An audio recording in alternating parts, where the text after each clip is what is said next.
edited. So when Fitzgerald, during the course of his investigation, I am sure somewhere in his office he had a big whiteboard with lots of names and dates and circles, and he just couldn't make some final connections that he needed to in order to make indictments and then hopefully convictions before a jury. Because don't forget what Mr. Libby was ultimately convicted on. One of his counts was obstruction of justice. Right, and lying. It means that the special prosecutor and his crackerjack team could not get to the bottom of what happened. As I think he said, it was like putting sand in the umpire's eyes, because they couldn't ultimately see how things were connected, even though there was an abundance of circumstantial evidence. Well, I mean, this is what's really concerning to me. As I followed your case very closely, I'd written about it in the book, and first of all was that piece in Spin Baby Spin, and then the second piece was the cost of dissent. Your outing, your personal, it was almost like a personal attack on your family in vengeance because Joe had spoken to criticize or to ask that a magnifying glass be placed upon this administration for the basis upon which this nation went to war and continues to be at war. And I might remind our viewers at the cost of, $12 billion a month we continue this war. The insanity behind this. So I want to get back to Fitzgerald is appointed, and what we know, what has been proven in court, is that Vice President Dick Cheney had the article that Joe Wilson had prepared for the New York Times with handwritten notes upon them, including your name, and that he was the one that spoke to Libby, that spoke to Richard Armitage of the State Department, that spoke to Karl Rove, and that spoke to, there were 4 people involved in the original leak from the vice president. Right. It was Libby, Rove, Armitage, and Well, there were several, a multitude multiple of senior White House officials. And George W. Bush said at the time that any person involved in the leaking of a CIA agent's name would be terminated from the administration. I remember hearing that, seeing Most that. Americans saw him say that on Right, TV. right. So what we ended up back with was all the evidence at the doorstep of the vice president. The vice president got your name, leaked it to his immediate staff, who in turn leaked it to the newspapers.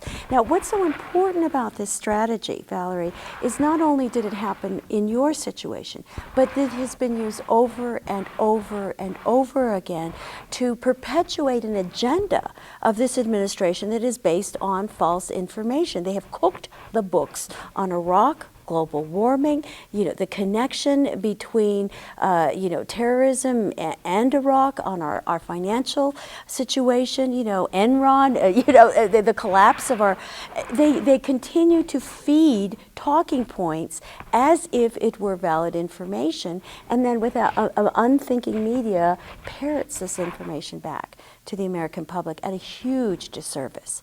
And so I feel that democracy is not only threatened, but it is coming unglued at the very basis, because if we don't have free press information, if we don't have valid information, then who are we as a people? So we have the vice president. Why didn't Fitzgerald subpoena Karl Rove? Why didn't he continue with the subpoena process to get to the bottom of this? I don't have the answers to that question, but I do know that the special prosecutor said that there was a cloud over the office of the vice president. Fitzgerald is also known as a prosecutor who wants to walk into a courtroom knowing that he has upwards of 85% chance of conviction. Maybe he felt that there was enough leeway that he could not ultimately indict and then convict Rove and the others that were involved. But the evidence, both documentary and witness, that came out during Mr. Libby's trial made it very clear that the lies that have been propagated were just that I did not send my husband on this junket to Niger. Right. That I was an operations officer. I was covert. There was no question about that. And that their talking point was Joe Wilson is a liar and a traitor. In fact, what he did was what he considered to be his citizen's responsibility. It was 1,500 words. He wrestled with this. It wasn't as though he suddenly thought he would sit down and write this op-ed piece. He tried for 6 months after the State of the Union address, which was January 2003, when President Bush first mentioned these 16 words, that through British intelligence, we have learned that Saddam Hussein has recently sought significant quantities of uranium from Africa. When Joe first heard that, he recalled, of course, his trip to Niger almost a year previously, and he knew that his report said that it was bogus. Excuse me. However, there are other countries in Africa that do produce this yellow cake ore. But he used his back channel, very private, very discreet ways of speaking to his former colleagues in the State Department, speaking to people on Capitol Hill and elsewhere to try to understand how did those 16 words get into the State of the Union address, the most important address the president gives in any given year, and certainly magnified when you're on the eve of war. Right. So as he struggled through this, he was told, essentially, by several, that if you want to do anything about this, you're going to have to do it yourself. And a couple things precipitated his op-ed piece. In June 2003, he was told by a reporter that this story, which had sort of been bubbling quietly in the background about this bogus report of transport of yellow cake uranium from Niger to Iraq, it was about to break open, and he was going to be named as an ambassador who'd gone at the behest of the CIA.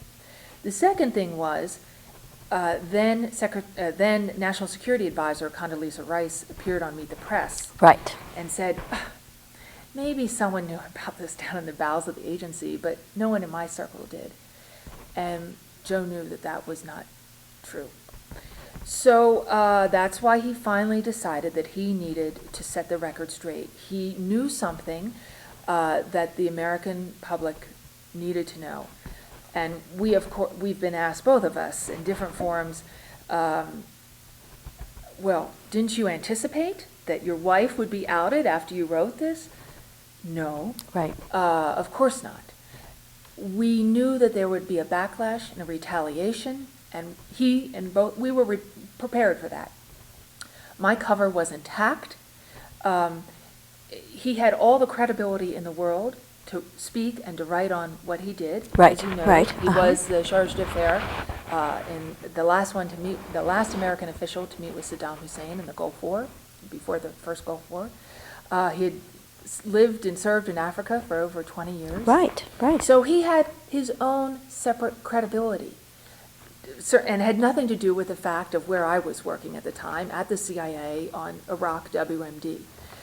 So we never anticipated that senior administration officials would, what we call treason, commit treason, by revealing the name of the CIA operations officer in order to advance their own political agenda.